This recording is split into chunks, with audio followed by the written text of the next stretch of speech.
선크림 바르고 지울 때 폼 클렌징으로만 지우면 절대 안 돼요. 모공을 막아 피지와 땀이 배출되지 않고 저는 어떻게 쓰냐면요. 짠 다음에 충분히 거품을 만든 상태에서 제가 추천드리는 조합은 1차는 로 지우시고 2차는 로 지우시는 거예요. 어려우시면은 제품을 써보세요. 아이들은 이중 세안을 하기가 사실 어렵죠. 저희 딸이 5살인데 순하기도 하고 애기용 클렌저로도 잘 씻겨서 여드름이 고민이시라면은 제품이나 아니면 선크림을 사용해보세요. 뭐야? 원장님, 오늘 화장 안 하지 않으셨어요? 저요? 네. 근데 왜 오일 쓰세요? 저 선크림 발랐거든요. 선크림 바르면 이중세안 해야 돼요? 저 원래 폼 클렌징으로만 씻는데? 피디님, 선크림 바로 이중 세안 해야 돼요. 여태까지 안 하셨어요? 여러분 잘 보고 오셨죠? 말씀드렸듯이 선크림은 꼭 이중 세안을 해야 돼요. 그런데 선크림 중에 좀 더 꼼꼼히 씻어내야 되는 선크림이 있는데요. 지금 갖고 계신 선크림이 발랐을 때 하얗게 뜬다거나 혹은 무기자차라고 적혀 있는 경우에는 좀 더 꼼꼼히 씻어야 돼요. 무슨 소리냐면요. 선크림은 햇빛을 차단하는 방법에 따라 크게 2가지로 나뉘는데요. 피부에 방패처럼 막을 씌워서 햇빛을 차단하는 무기자차가 있고요. 피부에 흡수되어서 빛 에너지를 흡수하는 유기자차가 있습니다. 무기자차는 피부에 흡수되지 않는 순한 선크림이라 나이가 어린 영유아들이나 민감성 피부이신 분들이 많이 사용하고 계시는데요. 순하다고 해서 대충 씻어도 되는 건 아닙니다. 무기자차의 원료는 돌을 아주 잘게 빻아 만든 돌가루인데요. 이 돌가루에 피부의 발림성이 좋게 하기 위해서 실리콘과 오일을 넣어서 만든 게 선크림이에요. 그래서 이런 선크림을 바르면 돌가루 때문에 피부가 하얘지는 백탁 현상이 있는 거죠. 그런데 이 성분들이 피부에 흡수되지 않고 막을 만든다고 했잖아요. 이 돌가루들을 제대로 씻기지 않으면 모공을 막아 피지와 땀이 배출되지 않고 피부 트러블의 원인이 될 수 있어요. 그래서 제가 무기자차 선크림을 폼 클렌징으로만 씻었을 때와 이중 세안을 했을 때 얼마나 잔여물이 남는지 한번 비교하는 실험을 해봤습니다. 맨 왼쪽 사진은 손등에 무기자차를 바르고 50배율 확대경으로 본 사진인데요. 각질 사이사이에 선크림이 끼어 있는 거 보이시죠? 그리고 이걸 폼 클렌징으로만 씻었더니 아직도 선크림이 많이 남아있어요. 맨 오른쪽에 클렌징 오일과 클렌징 폼으로 이중 세안한 것과 비교하면 확실히 덜 지워진 걸 확인할 수 있습니다. 이렇게 보니까 무기자차 선크림은 폼 클렌징으로만 지워서는 안 되겠다는 걸 아시겠죠? 그래서 무기자차 선크림은 오일이나 밀크로 1차 세안을 해주시고 폼 클렌징으로 2차 세안까지 꼭 해주셔야 합니다.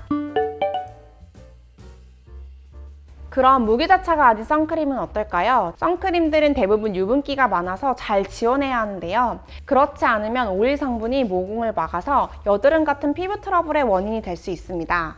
그런데 오일 성분은 물에 녹지 않아요. 프라이팬에 있는 기름때 생각하시면 되는데요. 이 기름때는 기름으로 지워내야 되죠. 그래서 꼭 오일 성분이 포함된 클렌저로 한번 씻어내 주신 후에 폼 클렌징으로 2차 세안을 해주시는 게 중요합니다.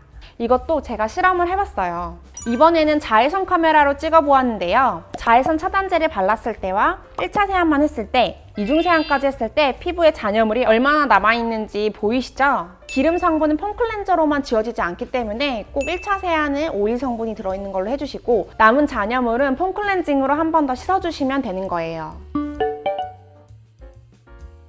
우선 제가 어떻게 씻는지 한번 보여드릴게요. 우선 클렌징 오일을 바르고서 롤링을 꼭 해주셔야 돼요. 손에 물기가 있는 상태에서 유화를 시켜줍니다. 이렇게 뿌옇게 변한 거 보이시죠? 물로 헹궈준 다음에 폼 클렌징으로 한번 씻어줄게요. 짠 다음에 충분히 거품을 만든 상태에서 올려주셔야 돼요. 거품을 충분히 만들지 않은 상태에서 하게 되면은 어떤 순한 클렌징 폼이라도 자극이 갈 수가 있어요. 저도 그냥 올렸다가 피부염이 생긴 적이 있어서요. 이렇게 하면 끝입니다. 제가 아까 전에 선크림을 바르면 무조건 이중 세안해야 한다고 했잖아요. 그런데 아이들은 이중 세안을 하기가 사실 어렵죠. 그럴 때는 이지워시라고 되어 있는 제품을 사용하는 게 좋아요. 그러니까 이지워시는 말 그대로 이지, 쉽다, 워시, 씻는 것. 쉽게 씻기도록 나온 제품이에요. 선크림 성분에 수용성 코팅을 하거나 유화제들을 첨가해서 1차 세안만으로도 선크림이 쉽게 잘 씻겨요. 선 로션이어서 발랐을 때 되게 수분감 있게 발리는 편이고요. 애기들 같은 경우에는 바르기 싫어서 얼굴을 막 움직이고 하는데 로션 타입이어서 쉽게 발리니까 좋더라고요. 이것도 직접 씻어봤는데요. 이미지를 보시면 폼 클렌징으로만 씻었는데 선크림이 말끔히 지워진 거 보이시죠? 그런데 제가 이지워시 제품들을 찾아봤더니 대부분 SPF가 32 정도로 낮더라고요. 그래서 실내 활동이 많으신 민감성 피부이신 분들에게 추천드리고 싶고요. 만약 야외 활동을 많이 하는 어린아이들 같은 경우에는 자주 덧발라주시는 걸 추천드립니다. 저희 딸이 5살인데 이 제품은 순하기도 하고 애기용 클렌저로도 잘 씻겨서 괜찮더라고요. 그쵸, 민감성 피부이신 분들은 이중 세안을 매일 하는 게 좀 부담스러울 수 있을 것 같아요. 제가 추천드리는 조합은 1차는 클렌징 밀크로 지우시고 2차는 클렌징 젤로 지우시는 거예요. 클렌징 밀크로 1차 유분기를 제거를 해주시고요.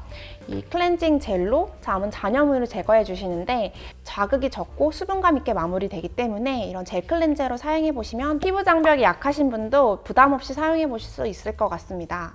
클렌징 밀크와 클렌징 젤로 세안해 봤을 때 잘 지워지는지 한번 확인해 볼까요? 보시는 것처럼 클렌징 밀크와 클렌징 젤 조합으로도 말끔히 씻겨진 걸 확인할 수 있어요.